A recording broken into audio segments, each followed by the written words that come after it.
Hello, everybody, and welcome back to the ArtistWorks live dispatch from home. I'm Patricia Butler. I am the CEO and co-founder of ArtistWorks. And just in case you don't know who we are an online music instruction company, and we work with 36 world-renowned musicians who teach just as masterfully as they play. And so about once a week or so, I'm joined by one or two of them. And we have a conversation here, and it's very musical. And our whole goal is to just bring a little musical oasis into your home. For whatever reason, there's certainly been a lot of strife and suffering and turmoil in our lives. And California and Napa is no exception. We are right in the middle of the pandemic like everybody else, but we also are staring down a couple of wildfires. In fact, one of my guests today had to change his location so that he was not in danger. So today we are joined by Darol Anger, who has been with ArtistWorks since 2011 when we originally launched the ArtistWorks Academy of Bluegrass. He is one of 6 Bluegrass online faculty. And we are also joined by another master fiddler, Alex Hargreaves. And Alex and Darol are going to open our show with a little musical number that some of you bluegrass folks may know, and it is Little Liza Jane. And so here we go.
Switch parts.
Yay!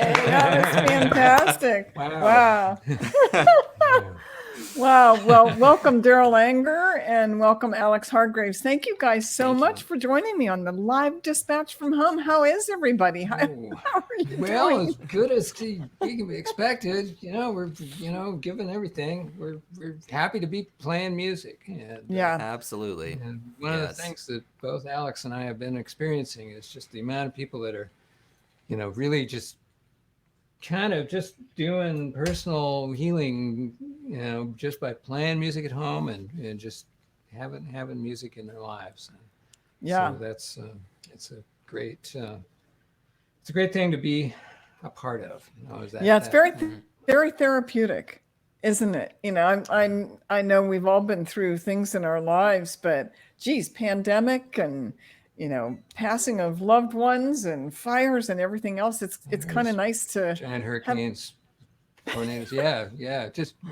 Name anything really. anything, Yeah, anything. music. You it's very healing, isn't it? And you guys have had a very supportive relationship for a very long time, haven't you? Alex, when did you first meet Darol? Well, gosh, I guess we first met at Mark O'Connor's camp in San Diego. I think it was 2004, I want to say. Wow. And obviously, I'd been a fan of yours for a long time before that, but that was the first time we hung out and jammed, and that week really changed my life. It was a big one. Yeah. Those fiddle camps in general, really, Mark's camps really changed a lot of things for a lot of people, but Mm, some of the other fiddle camps too have just been built such an incredible community of not only fiddle players but acoustic musicians in general, and yeah, it's been an definitely. amazing thing, and it's kind of tough this year to see them not happening, but Yeah. the community lives on, and we're communicating in all these highly technical ways now, right? I mean, yeah, Exactly. that's People are finding ways to great. adapt. So yeah. But yeah, I guess Yeah, that then after that, well, Daryl was in. You were in Portland, Oregon for a little while, and I grew up in Oregon, so we got to spend right. some time there. I remember my sister and Oh I yeah. came up and took some Oh yeah. lessons and That was hung so out, amazing. and Yeah. it was so great. Yeah. Yeah, I learned a lot from those lessons. You know, both you and your sister, just such, you know, in, insanely talented and just incredible musicians. Not just from the ability to move your fingers, but just great listeners and just great. You have a lot of insight into all the stuff that can't be talked about with music, and just always really, that's been very, I've been very inspired by you, too, just as much. Oh. I think the older players do get a lot of inspiration from the younger players generally, especially if you all are nice to us. And don't humiliate us too badly. Yeah, I know. Alex has some chops, doesn't he, Darol? Alex is I'm so inspired, just Yeah. by hearing what Alex is doing, and it's just an amazing thing, and Oh, thank you. It means a it's lot. yeah. What can I say? It's just a treat to be around him, and just to know him, and the whole, all these young Turks, young turkeys, Yeah. so great, Well, you have played together. I know that. And we can talk a little yeah, bit about that. But recently, Alex stepped in for you in that is terms true. of teaching at ArtistWorks. You want to Yeah, talk a little bit about that, Darol? yeah. Just this year, just from just some personal things that were happening in my life, uh, made it kind of necessary to, I couldn't be fully there. The thing about the ArtistWorks school is that you really are there a lot because there's this video exchange thing that goes on. It's not just, you don't just put up lessons and hope for the best. People get to send in videos of themselves, and then I respond to those personally. And so that's pretty intense thing, and that couldn't happen. I thought that it would be really cool to get some guest professors going this spring, which did happen. We had Brittany Haas, Jenna Moynihan, and Alex, all three of them going for a while. And then when I really had to step away, it just seemed like Alex was the perfect person to do that, because not only does Alex know everything about my style, but he really, he knows a lot about the whole range, wide range of playing, and just very versatile, so that really helped, because we have such a range of people in the school. And so, yeah, it was like Alex was the perfect person to be my guest Guest auxiliary professor. adjunct professor. What was it like for you, Alex? I mean, you're stepping into Darol's shoes. Yeah. What was it like for you to teach that way online? Well, those are definitely some big shoes to fill. So, it's gigantic.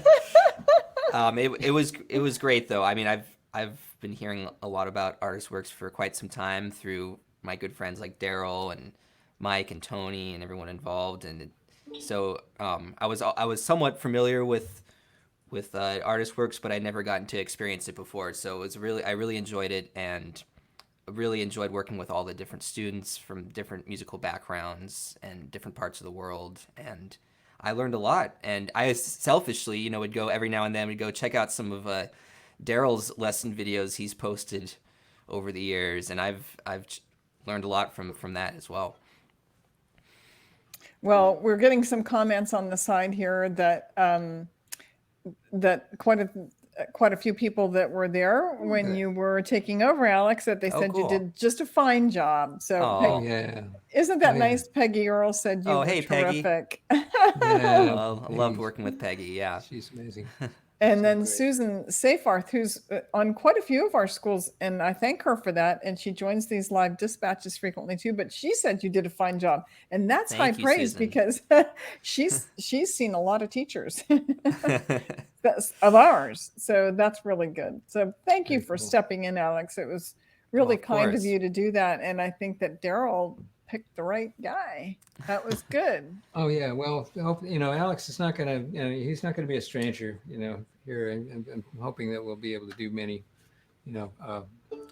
we have a great interview actually that we did at Rocky Grass. That's Myself and right. Alex in the Rocky Grass ArtistWorks memorial trailer.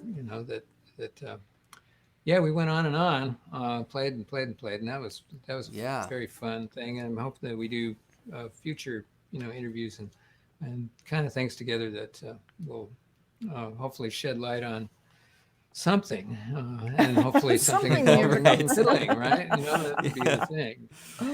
Where have you guys played in the past? Well, what have you done musically together that you've played in the same group or same Yeah. We've never festival? actually been in a regular band together, although we kind of were. We were in the big Christmas band. Yeah, that's right. We We Yeah. did that West maybe Coast. 2 or 3 years in a row. Yeah, we sure Yeah. did. That was amazing. That was a great thing. That was a blast. Yeah. Well, we then did there it. was that at River City Bluegrass Festival a long time ago. You played were it- a I played a member gig of with the the- Republic of Strings. Yeah, which I was thought so. a I thought huge so. moment for me because I grew up with those records, and that was really fun. Yeah. That was great. That was, just amazing. It was just as uncanny, really. Just we had like a couple hours of rehearsal, and I sent you some charts, and you came up, and all of a sudden it was like we'd been, oh, this sounds like it's our 72nd gig. It's just like everything's just like it's on rails. Just Well, there's- amazing. experience. It's great that you guys have played together. I'm happy about that because you make great music, and I've heard you in soundchecked, trade off and on, solos, and you mimic each other, which I really love. It's pretty funny. But no festivals this year. Do you know of anybody? I think let's see, Gray Fox maybe did a virtual festival. They did a really nice one. Apparently, I didn't catch a lot of it, but yeah, they really stepped up, did a nice thing. I know there's been some other pretty comprehensively great festivals that have happened, although I just haven't been really paying that much attention. Yeah. I know that the Bluegrass people are just having a very interesting conversation about how something could be done in that vein. They were almost the last major festival in the States to actually have a real festival this year. And so Oh, wow. they, just timing wise, that's where they kind of happen, right at the beginning Yeah, I of think it's February, like I think. February. Yeah. Yeah. So there's a lot of conversation going on about how something, what it would look like, to really do it.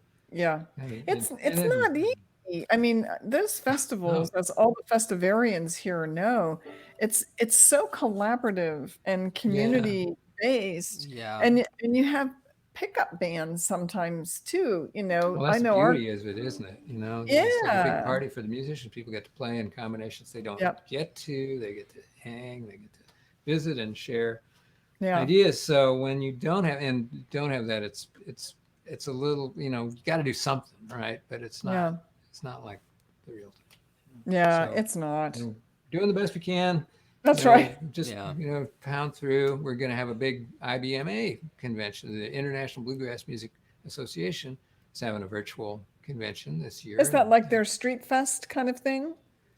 it's like everything. I think it's like the awards show and Right. like some workshops, like just how to get, make money with bluegrass. I don't think they've quite worked it out yet. Scientists are working day and night on this. Yeah, but Well, you'll be there. yeah, I was gonna say, Darol. On that note, Yeah. you've got an award there that they're presenting you, Oh, I believe. Yeah. I'll nominate you. I'll nominate you, Darol. Oh, thank you. Yeah, I'm getting some kind of very, very nice, very kind of those folks to give me a Distinguished Achievement Award, which means that, yeah, I guess I must be pretty close to being done. So No, no. y'all did That's great. Thanks. Like run along. no. No, it's funny. It's really been great. It's just an incredible community, that community. And Yeah. Yeah. Well, they're very yeah. important to bluegrass too, but your contribution, you're a very consequential fiddle player and fiddle teacher. I mean, you've been very influential in the world. Yeah, weirdly And enough, Yeah. because I mean, I love bluegrass and I do play a lot of bluegrass, but not necessarily in public. If I'm doing a thing, it might only have, I'll be alluding to bluegrass all the time, but, very seldom do I actually go on stage with a bluegrass band. But, I've spent a lot of time, I've been lucky to be around all these amazingly talented younger folks and hopefully passed on something just in the way that I was schooled by people like, especially like Byron Berline and Vassar Clements, and to some extent by, Richard Green. Those folks really shared a lot with me, and trying to just pass that on. yeah, well, you've done a good job of that, not just at ArtistWorks, but in all the festivals. You're very generous with your time. And one of the things I like about your spirit and your personality is you're very willing to share what you know. You don't hold anything back so somebody doesn't maybe, gain distance on you or anything. And I really applaud that, because there are definitely some people who lead and they want to pull up the ladder, and you don't do that. And I think Alex is even a testament to that. So thank you for being Yeah. that kind of a person. Would you say that too, Alex? Absolutely, and I'm very grateful for that, and I know a lot of my friends who've grown up studying with Darol also feel that way. And it's just this whole scene of fiddlers and acoustic musicians. I feel really grateful to be a part of, because people like Darol, who we grew up listening to, they're also really cool people, and we get to hang out with them at these festivals and camps, and it's just the best way to learn. So Yeah. I feel very lucky. Well, and I think it's also really good that people like Darol and of course Tony Trishka and Brian Sutton and Mike Marshall and Andy Hall and all of them, they make themselves accessible. Right. And Absolutely. that doesn't happen in other genres, but it seems like Mhm. bluegrass is just sort of open to, it's an ensemble genre as it is, and just Yeah. it's very inclusive of the community, and that's a good thing. That's a really good thing. One of the things Um, I love about the whole bluegrass thing is that, everybody, just about everybody, even the fans, everybody plays.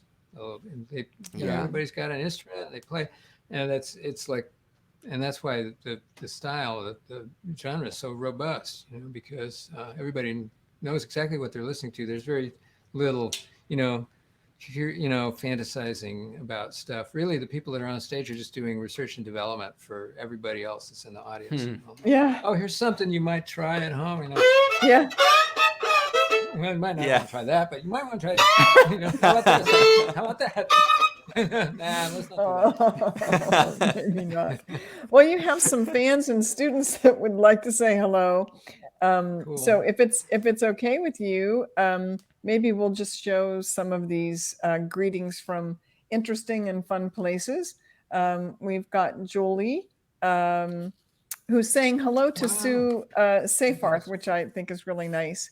And she's nice. from Nottinghamshire, England. And of course, Susan is from East Lansing, Michigan. And then we also have James Long from Taipei, which is very Wow. cool. Oh, cool. All right. How about this, from Taipei to Maine? That's pretty cool. Amazing. Cool. Yeah. That pretty is great. amazing. And Seattle. Wow. Oh, yeah. Hey, Maurice. All right. Hey, buddy. Oh, good. You know Maurice, huh? Oh, yeah. He's kind of a genius. Not for the Kind player. of. Ooh, I want to know That's more. part of his genius, I think. Tom. Yeah. And then Lovely. Tom from Portland, Oregon. That's not far from where you are. Is that? Am I correct on that, Yeah, Alex? not far at all. I'm in Right up the Corvallis, road. Oregon. So Corvallis. Yeah. Yeah. That's south of the city. yeah. Yeah. Yeah, Okay. about an hour and a half south. Oregon. Yeah. Oregon. Suzette. Okay, Suzette. Oh, man. Yeah, Suzette. Oh, Yeah. goodness. Oh, It's hot yeah. here Wow. too. It's hot here. Stay inside and play your fiddle. That's just all you can do. There you go. Yeah. Tucson's one of the places where your swamp cooler can work, and that's good for the fiddle. That's right. Yeah. That's right. Got just a couple more here. I like showing where people are from because yeah. I really Kansas. appreciate that they're watching, and they're kind of waiting for this, and that's great. Really Mark, great. thank you for joining us. And then we've got a gentleman from Mexico City. Wow. All right. Cool. All right. Well, yeah. Nice. Thank you. And Great. Peggy Earl from Connecticut. I think we know Peggy. Yeah, she's Peggy, she's yeah. been Yes. around. Oh, yeah. And David Wallace. I don't know if this Hey, is the David. Oh, Is this David from Wallace. Berkeley? Bow down, everybody, David. bow Oh, down. yeah. He's head of the string department. He's the chair, the He's string the chair. guy. But don't sit on him because you might get peg or something. Yeah, you don't want to He's- sit on the chair at Berkeley. That's a bad thing to do. David's a genius and such a great Texas fiddler. And Yeah. he went to Juilliard. He's a Juilliard trained violist and Texas fiddler. Just one of those people that just can stride into alternate dimensions at any Yeah. moment. Wow. Well, we're really happy to have David with us. Thanks a lot for joining. And it's always great to have somebody from Berkeley here with us. Just a couple more here. Linda is in Tampa Bay. I hope it's not as hot in Tampa as it is here. I bet it's humider. It's more humid. Yes, I know. And Hetty is from Porterville, Porterville. California. Wow. I don't know. Do you know where that is, Darol? I don't know where I believe Porterville it's is. in the northern part, up around. Hopefully not in the fire zone. That's what I was just going to say. Yeah. I hope, Hetty, that you have no fires to deal with. But I wanted to put this up Look here. at that. Yeah. Oh, Oh, cool. that's good. Yeah, say hello to the Eagles for me there. Isn't that nice? Oh my goodness, look at this. Yeah, Homer Opus, youth orchestral instruction. This is great. Yeah, because we've got some really great fiddle players up there in Southeast in Alaska. Homer. And Homer's such a gorgeous place. My nephew lived there. Just really gorgeous. And Suzette said that she went to the O'Connor camp, Okay. saying that it went online and they did a good Okay. job with it. And I think the reason I put that up there is because anybody that is not used to going online that went online deserves a little plug. Okay. Right. Yeah. Okay. So, what do you guys want to do? Do you want to play a little bit, or what would you like to do? Probably want some music, and I would love that. Yeah, and we thought, because it's really impossible to, as we all know, it's impossible to actually play together online yet. Once we get the 5G, we got to wear all our tinfoil hats everywhere. Right. That we'll be able to do it, but at this point, it's latency city. So Yeah. we have to eliminate a very important musical factor, right? Which is the groove. Who Just needs that? who needs it? Yeah. Yeah. But we We can don't need do that. it. It's kind of it's just, it makes it even more interesting because I don't know who, I'm delayed to you, you're delayed to me, we're kind of swimming around each other. But if we just have like sort of this kind of weird swamp fest, so we thought that a tune that would really be good for this would be a tune that is usually played with a lot of groove, which is let's see, what is it?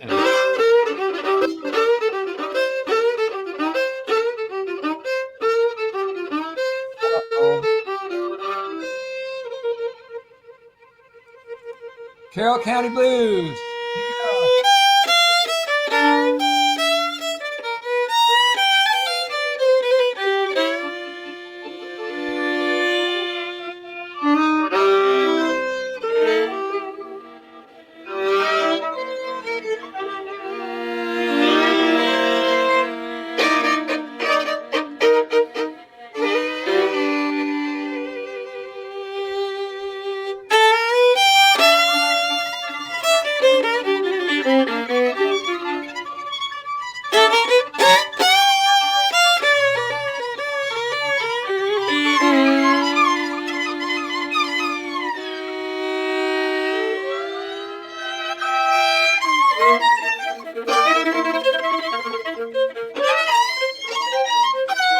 Yeah.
Okay, that was great.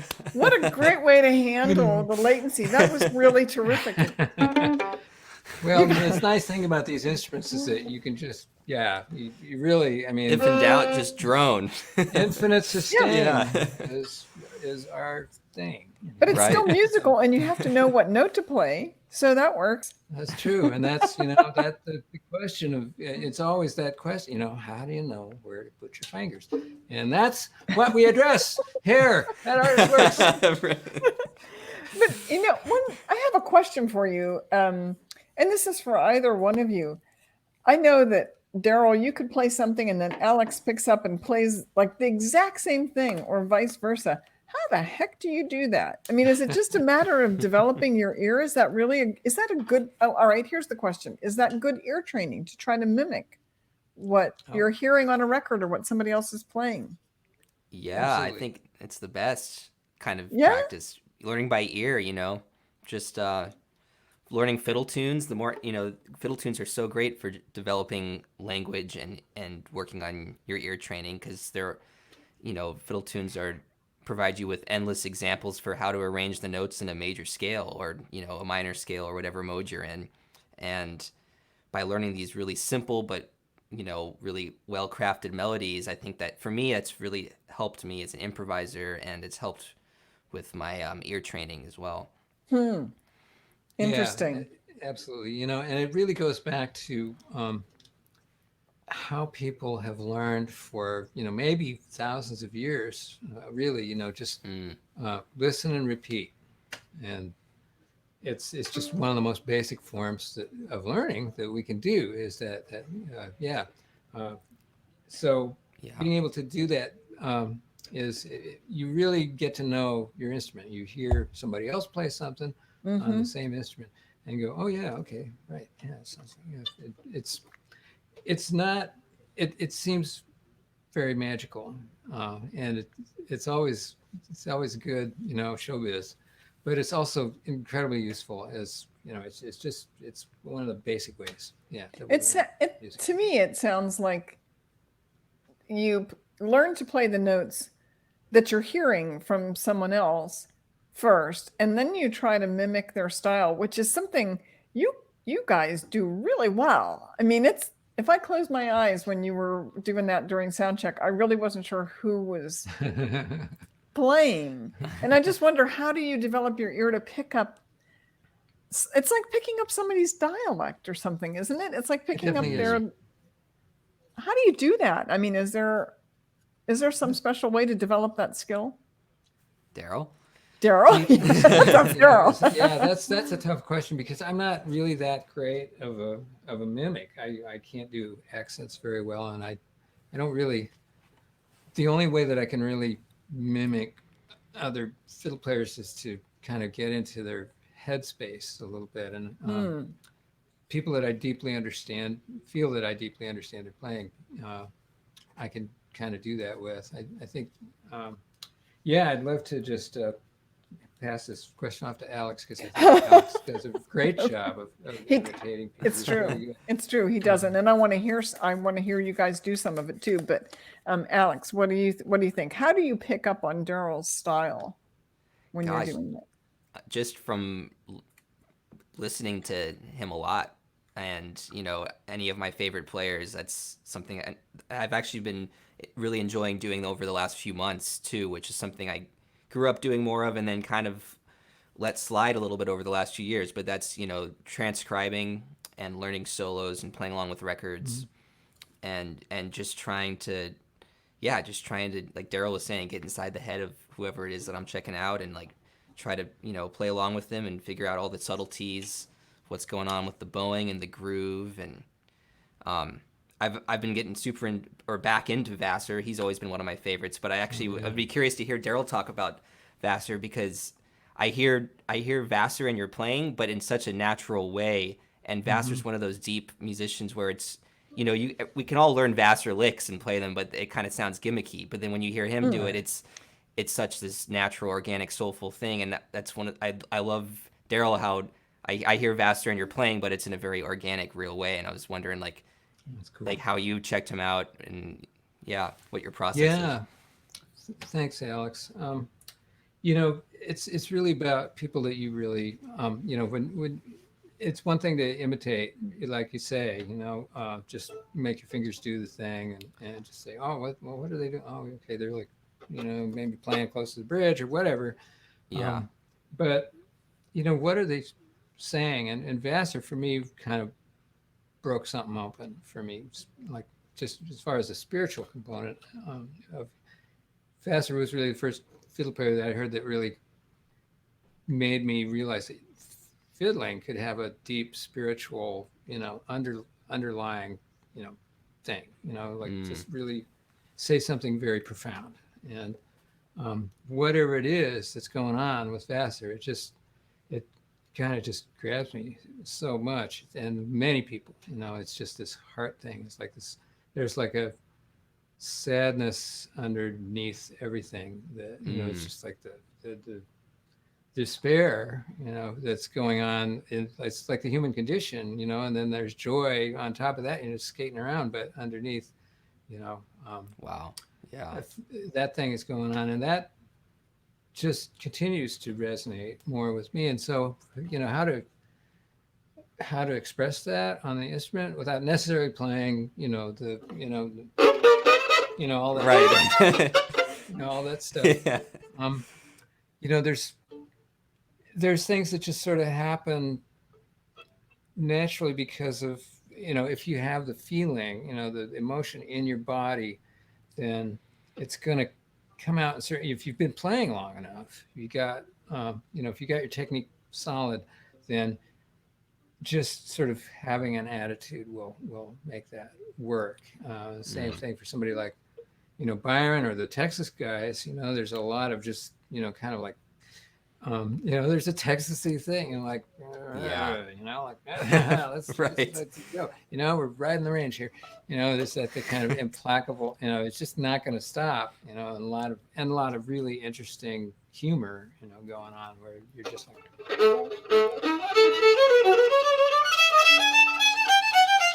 all that kind of stuff. Are just like on and on and on. So really, it's about attitude, and you hear that in the great fiddle players. You just hear kind of who they are. Chubby, had a love of beauty. Yeah. Kenny Baker, for instance, what an amazing, what a complicated, deep person with a crazy sense of humor. Wow. Did you spend a lot of time with him? Enough to find that kind of stuff out. Yeah. I was a little scared of him, but he was always very, very kind to me. He just had that thing. He'd just look at you, like, you like, yes, Mr. Baker, sir, I'm trying very hard to play it correctly, but he was so funny. He was just like a very funny guy. So, there's all these crazy things that you and of course, with this instrument particularly, because you can't not sound like yourself, really. There's just there's nothing in between you and it's like very visceral. There's no frets that you can just plunk your finger down and have a fret thing. Right. One of the reasons I like string instruments is because you do put a lot of personality in. To put your personality into a piano, for instance, is a very tough thing. People do, but it's an amazing challenge. And I think wind instruments too. People, especially like flute, right? Patricia, Yes. it's the shape of your mouth, shape of your face. That Yes. has so much to do with how you're going to sound and making that happen. Your physical properties actually affect the way you sound, and I can see how all of that is maybe laid bare on a fretless instrument, and one that you hold so intimately as well. It's got to reflect you in many ways. So, we're just rubbing. We don't even strike the string. Yeah. Really. I mean, Right. we can do that. Yeah. But it's like,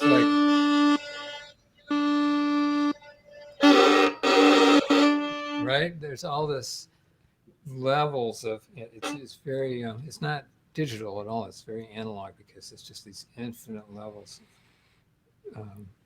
You're rubbing a string. It's so weird. And beautiful. But a lot of people can rub a string, but they don't make the music you do. Well, yeah, it's just something I never could sound like. I just was. I didn't work to get my feelings to come out. They were usually coming out, whether or not I wanted them to come out or not. Sometimes. Well, you definitely have a recognizable sound, though, Darol. I know when it's you, and maybe it's because I've heard you in the studio so often. But of course, we have your recordings as well. And I think it was Jordan, who's one of our sound guys, just said that he was enjoying something that you were playing, the SimCity 3000 soundtrack. That's Oh, wow. So funny. Yeah, That's an amazing thing. isn't that funny? But it's just, it is, there's a mood to it. There's a happiness. There's, of course, a happiness to you as it is. And that really comes across in your playing. It's very light. It's very lifted. And I recognize it when I hear it. And I've been lucky, and, it's one of the things that just makes me so happy is people like Alex, who Yeah. just so much brilliance and brio, and they keep me interested, and they're usually figuring out something to do that I never dreamed of. Makes me want to get in there and figure out some more stuff. How about you? Could you play us a little something, Darol? Maybe in the in the vein of Vassar Clemens. What do you have in mind? Yeah. I'd love to hear you play something. Carroll really. County was pretty Vassar Clemency. That definitely had the Vassar. I know. We kind of went full Vassar on that, pretty much. It might be fun to kind of go a little lighter. Maybe Alex and I could go back and forth on like a tune. Oh, I don't know, like Sugar in the Gourd or something like that, which is just a very simple, beautiful little tune in A that just clips along. It's kind of got little part. It sounds like other tunes, but not quite. It's just a wonderful. It's one of my favorite tunes. And we'll just kind of going back and forth, and you can see. I'll just do it in some different vibes, and then Alex can do it in his different ways, and we'll see. We'll just see who wins, right? Just kidding. So let's see if I can get this.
Another good one. Yay.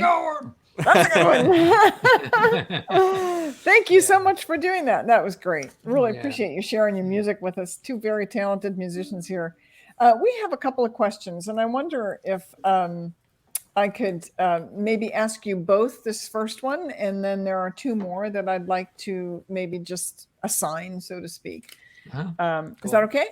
Yeah. All right. So I'm going to read this one to you. Well, I can put it up here. I guess you guys can read that too. Curious as to your approach to tone changes across different styles of music. Do you have a basic sound that you always try to maintain, or is it dependent on the genre or the musical style? Do you want to take that first, Darol? Sure, that is a great question. It is a great question. Yeah, it's got a lot of levels to it. I think that, I think that we always sort of have our basic sound that we evolve and keeps evolving, through our lives, or devolving, depending, how much we're practicing at any given time or whatever. But yeah, I think there's sort of a natural thing that we sort of gravitate to as our basic, just preference, for how we want the instrument to sound. We choose our instrument according to, what kind of sound we're hearing, and that develops over time. I think. I think my original model for tone happened to be a saxophone player, Paul Desmond, who played with the Dave Brubeck Quartet, and I was hearing saxophone in my head for a very long time, trying to make the fiddle sound like it. Didn't quite work, but got there to some extent. But there's also, the style thing is really important, and luckily, I mean, there's so much flexibility, as I demonstrated before with these instruments. If you're playing bluegrass, you might decide that you're going to use, for instance, a slow bow. There's this kind of a nice sort of standard violin sound that just sounds good, which is sort of a medium speed bow.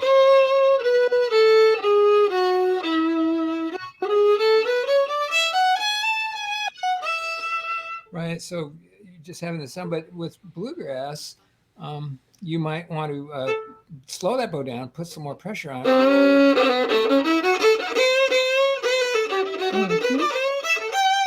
It gives it kind of a very kind of aggressive sound that stands up. It's meatier. Yeah, it's a lot meatier. Yeah, but if you're playing like just like more poppy music or a sad waltz or something like that, you might even go for a lighter bow, move the bow down closer to the fingerboard.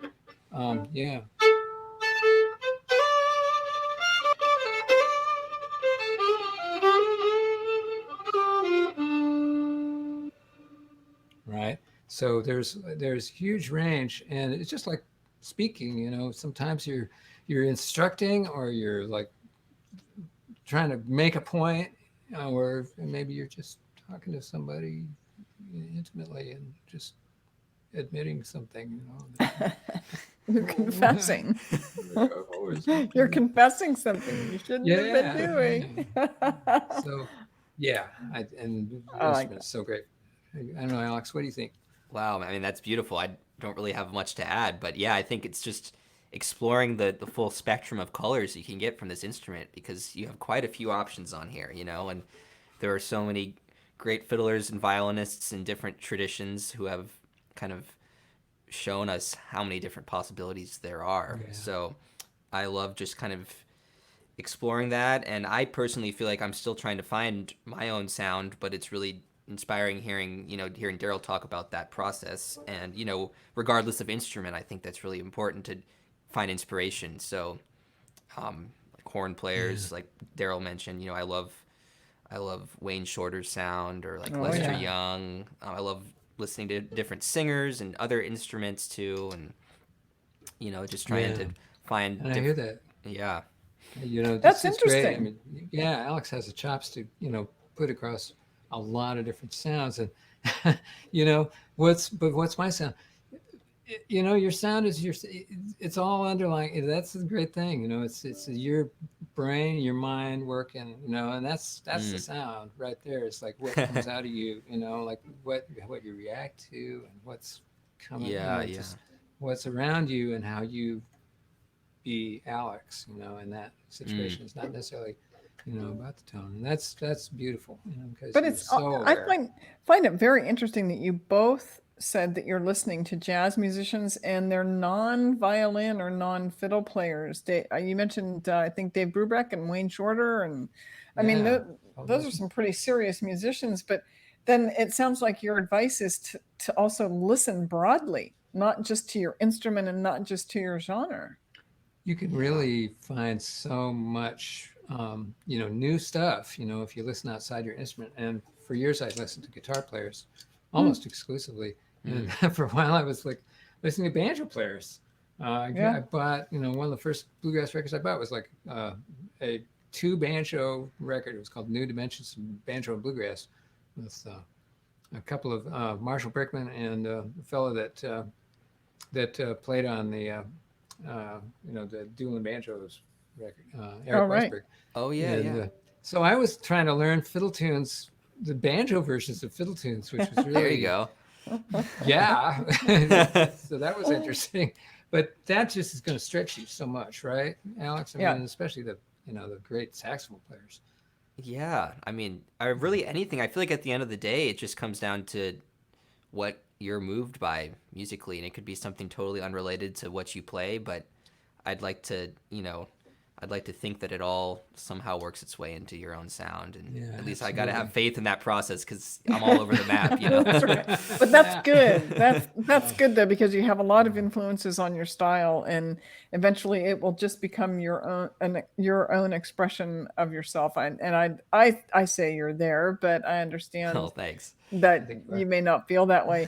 We do have another question here that I think is a Cool. good one because as I mentioned to everybody, Darol has been teaching at ArtistWorks since 2011, and he teaches players of all levels, beginners, intermediate, and of course, even advanced. And by the way, you'll see a ticker going by that if you're interested in any free sample lessons, please just go to artistworks.com/free lessons. And you can get Darol's free lessons or whoever you're interested in, saxophone even. Yeah. But this is a really good question because a lot of players are on and off, whether they're beginners or whether they're intermediates. And I think there's a fair amount of time trying to get your traction back when you're not playing consistently on a daily or just about a daily basis. So Randy would like to know, when does it get easier?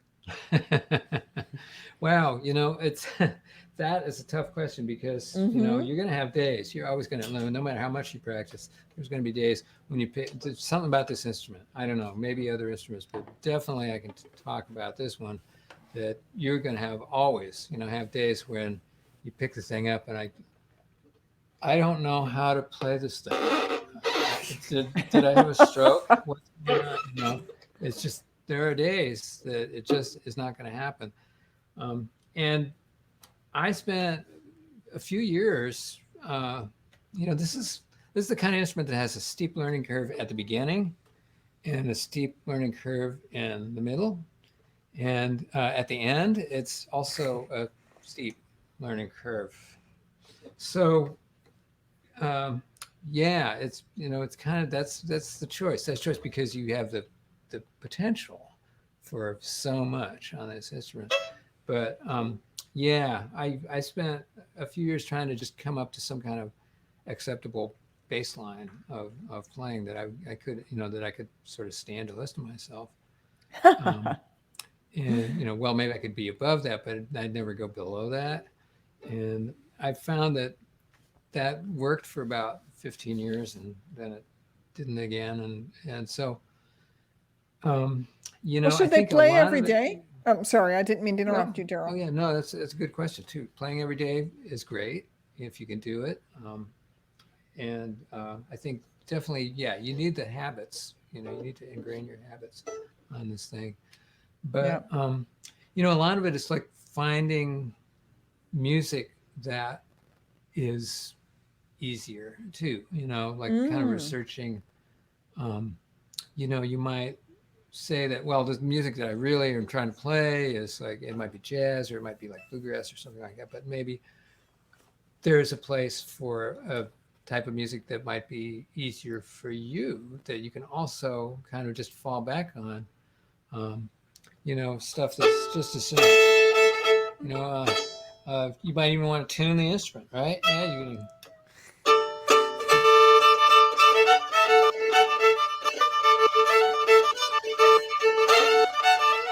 Yeah, some stuff that just makes it fun.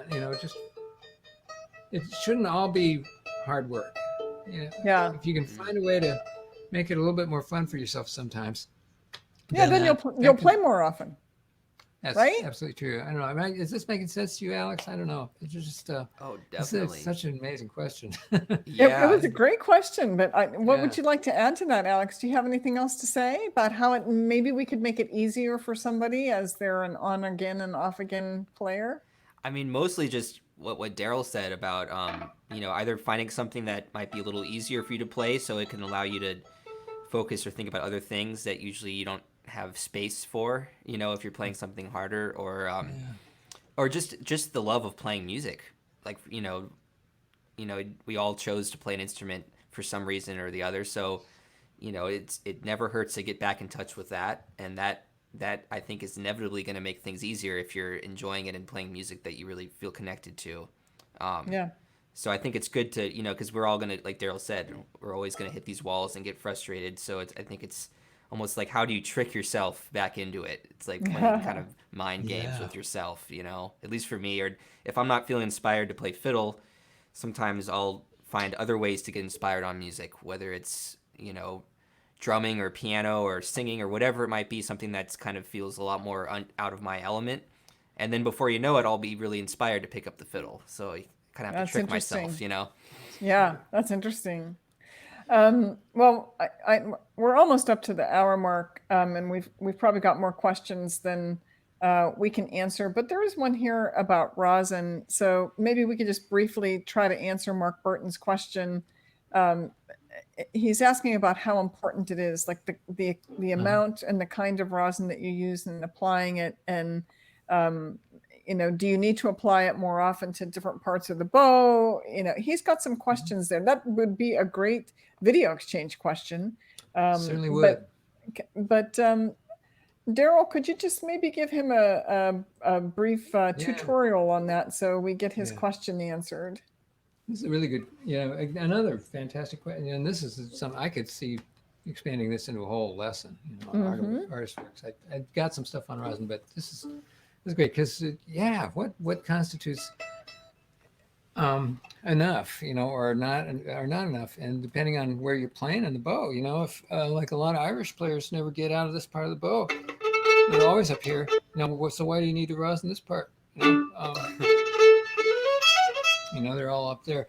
But generally, you can feel, when there's not enough rosin because you get kind of a slippage, and it kind of gets greasy, and you just get those kind of that kind of sound, it's just kind of sliding.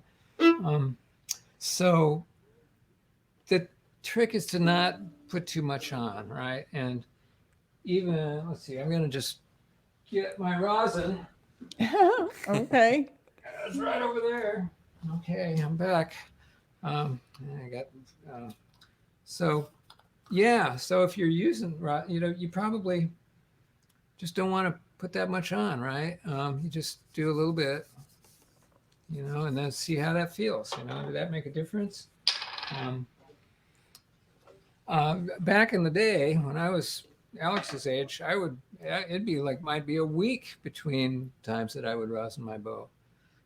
For some reason, it's just what I liked. I like to get a really super smooth sound, and I just didn't seem to need that much. And now I'm rosining a lot more because I have artificial nylon hair on the bow, which seems to respond to rosin. It throws the rosin off a little faster than the natural hair. There are other things about the hair that I really like it never breaks. That's pretty cool. I'm using a little more rosin than I did, and it's certainly easy to, get too much, where it's just flying off the string, and you don't want that because then you get that kind of scratchy thing. I don't know. What do you like, Alex? What's good for you? What these days? You're using Jeez. regular hair, right? Yeah, regular hair. But you know what? When it comes to the rosin thing, to be completely honest, it's not something I've spent a whole lot of time thinking about in any sort of systematic way. It's always just kind of been like, well, it's starting to slide around a little bit, and I want some more grip, so I'm gonna put some rosin on. I generally, I'll put more. I guess I'll put more on kind of at the tip, because I could use it more there, and maybe some at the frog too. But yeah, I honestly couldn't even tell you what kind of rosin I'm using right now. I got it somewhere, some gig from someone. Yeah. I for better or for worse, I haven't gone through that process of doing like the trying different rosins, and I'm sure it makes a difference and would help with my sound, but I've kind of neglected that side of things. I'm not totally convinced that the different brands of rosin really make that much of a difference. Now, I mean, if you're using, you could get like cello rosin or viola rosin, which is a little stickier, and which I kind of like. Okay. Of course, in hot weather, it gets even stickier. So it's sort of like oil in your car, I guess, or something like that. You know, if it's like you're driving around 100-degree weather, you don't want 10-weight oil in the car. But, so you might want to stick your rosin, but this rosin with all the kind of crazy minerals in it. It's a great way to spend a lot of money, on rosin, I guess. Right. Yeah. Right. Yeah. I'm not sure it makes any difference whatsoever. Well, thank you guys. Thank you for answering that. We have a couple of other questions, but we are at the 1 hour mark, and I try to keep these wonderful events to about 1 hour because that's about as long as most people have to give us. But pardon me, I would love to hear you guys play again. I think that would be wonderful. And we do have some folks that have said at the very beginning they had a hard time getting on, and I'm not sure why that happened. I apologize for that. Even though I don't think it's anything I did, I still want everybody to be able to get on quickly and easily. And it seems like maybe that didn't happen. We do have some questions that maybe we'll be able to get to answer in a text afterward. This video will be available later, so please be patient with us. And I'd like to ask the guys to maybe play another tune as we close out our hour together. So what do you think, Well, Darol Alex, and what do you Alex? think about the Old Mountaineer? Yeah, that's a good one. That'd be cool. Yeah, we'll do a Bill Monroe tune, late period Bill Monroe tune when he was writing 3-part tunes and, really making them very interesting. This one's got major key, it's got a minor key, it's got a whole tone scale, it's got Cool. fills and chills, spills. We decided when we were doing sound check, I have to make a comment here. We decided that we were not going to do Fire on the Mountain, and someone just requested Fire on the Mountain. Yeah, sorry. So sorry. Too hard. Too close to home. Yeah. I think it was a little tongue in cheek. Literally. All right. Yeah. Okay. Yeah. So Jeannie wants. I'll turn it over to you then, Darol and Alex, and Great. take it away. All right. Well, I've been starting stuff. Alex, why don't you start? Make off Alex the Old start. Okay. Mountaineer? All right. Here goes. Such an interesting.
think we lost him, folks.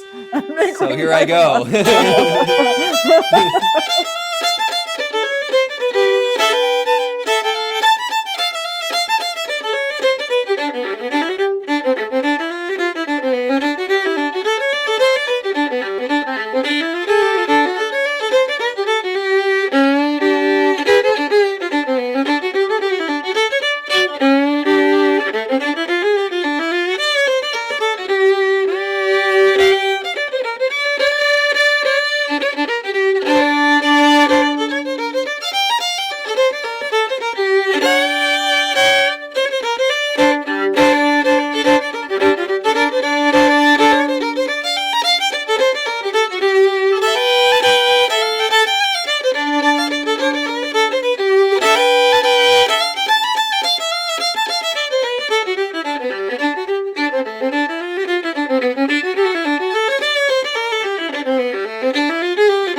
Thank you, Alex. That was great. Thank It you. looks like Darol lost his connection. I'm hoping he comes back here just in this last Yeah. minute. But thank you so much for joining us. We have just one last minute question for you. Sure. Would you mind answering it? Of course. I Yeah. try to get as many of these in as I can, and it doesn't always work. But here's just one last minute question. And this is all about learning, so I like that. Alex, you say one of the best ways to improve your playing is to just learn a lot of fiddle tunes. Do you recommend learning by ear on purpose or using music if you can read it? What's your suggestion there? Yeah, I definitely recommend learning by ear as much as possible. And I think that's going to have more of a long-term benefit with. And he's back, ladies and gentlemen. Yeah, Alex is just answering a question, Darol. Yeah, I think learning by ear will help with your improvising too, if that's something you're interested in. And it's like, it's building a muscle. The more you do it, the easier it'll be. And I find for me that if I learn a tune by ear, then I just know it and it's there. Whereas if I learn it off of a chart or the sheet music first, and then I have to memorize it, it takes a lot longer for me to internalize it. So that's kind of always been my preference. And it's great to have resources like fake books and tunes written out just to keep track of them and as a reference. But I think if whenever possible, trying to learn by ear is the way to go. Well, thank you for answering that. And welcome back, Darol Anger. Can you hear us, Darol? Maybe not. I guess. Can you hear us, Darol? No, he's given us the sign that he can't hear us yet. But I give him the college try. He gets an A for effort for trying to come back to us. It's just so awful when you don't have internet. And actually, for those of you who are watching us, Darol lives in a different part of California than we do, but we have been facing these wildfires, which has been very difficult. When we first did our sound check many hours ago, just to make sure we were all connected, Darol was really having trouble because he's facing down a fire very near his house. So he had to drive an hour and a half just to do this event. And so we've all been having a little bit of trouble. And it sounds like Darol still cannot hear us. Is that right, Darol? There he goes. Oh. That's the way to end it on a high note, right?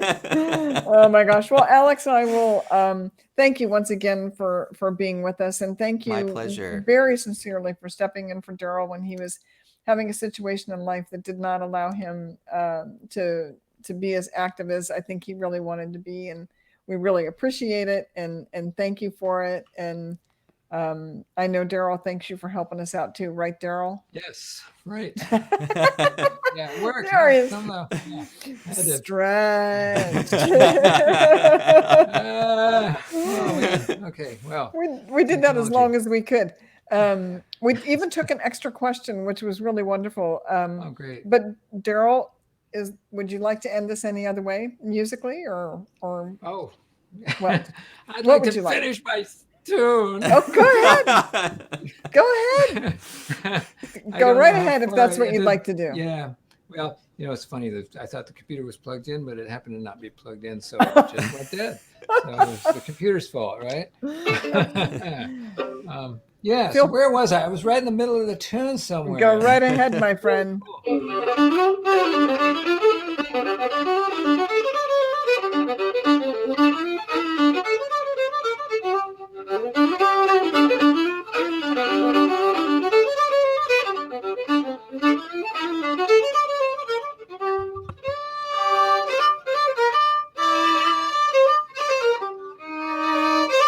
Yeah.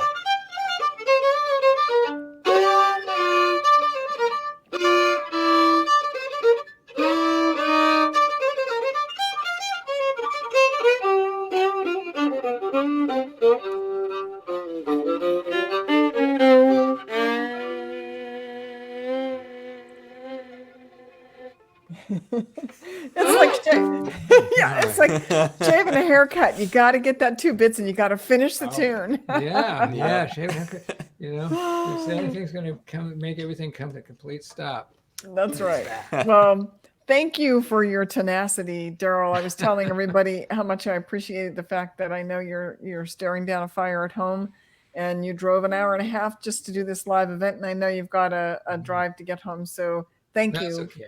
It's just great to get to be here with everybody, and yeah, it's totally worth it. So thanks everybody for. Thank you, and putting up Alex, with thank you again. I'm sorry, Darol. No, it's good. Yeah. Thanks. Thank you, everybody. I hope Thank you you have so a much. wonderful and safe night and day tomorrow, and we will see you here again next week. Great. Good night and All be right. well. Yeah. Take care, everyone. Thanks. Bye-bye. See you. Bye-bye. Bye, Patricia. Bye.